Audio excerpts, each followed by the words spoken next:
Howdy! One of the movie figures that appears in the video game is Swindle. He is a drone, like Dreadwing and Payload, who I'll review eventually. His alt form is some kind of sports car, I don't know what. Whilst this isn't a bad mode, it isn't the most interesting visually. The proportions are decent all round, but the shade of red makes the car look dull as a whole. A metallic scheme would have worked wonders for it, in my opinion. The silver markings on the sides are a nice touch, but not enough to grab anyone's attention. Mold detailing is considerably lacking too, and there are a lot of transformation seams visible. Yes, that's expected on a Transformer, but they're more obvious here. Because of the transparent windows, the robot parts are mildly visible, though at least nothing sticks out awkwardly. There is, however, a gimmick in this mode. When you press this button here, a gun, resembling an exhaust pipe, pops out from the rear. Pretty cool. The transformation is simple overall.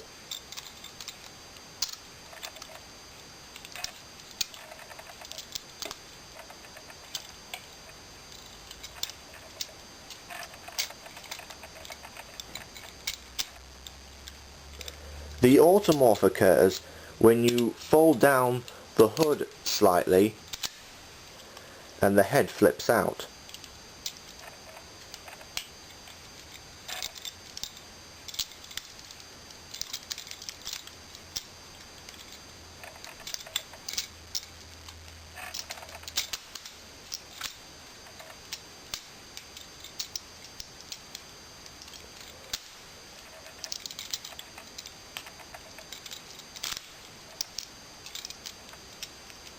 Flip out the feet.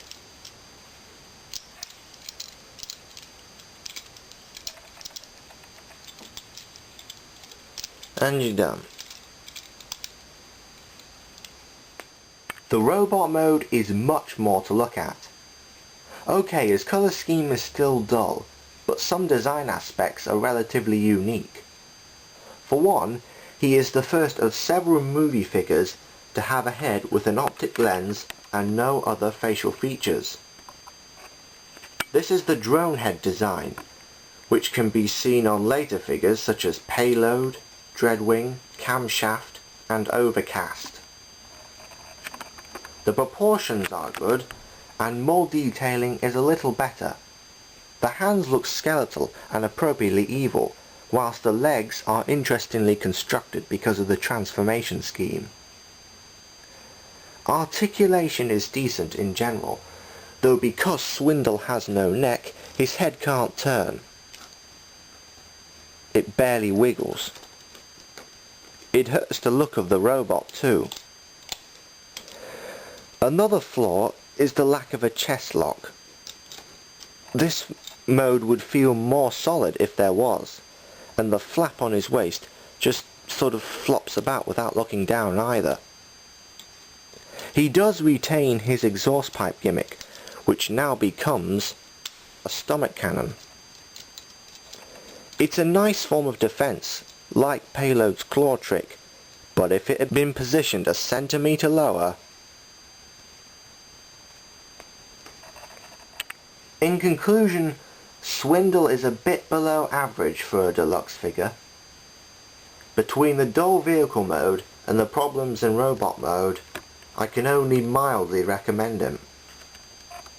Despite the fact I don't think this mold looks like an Autobot, I like the look of Camshaft better, and would recommend getting him over Swindle due to the more eye-catching paint scheme. That's all for now. The next figure to be reviewed is one of the most articulated Transformers ever. Until then, see if you can guess who it is.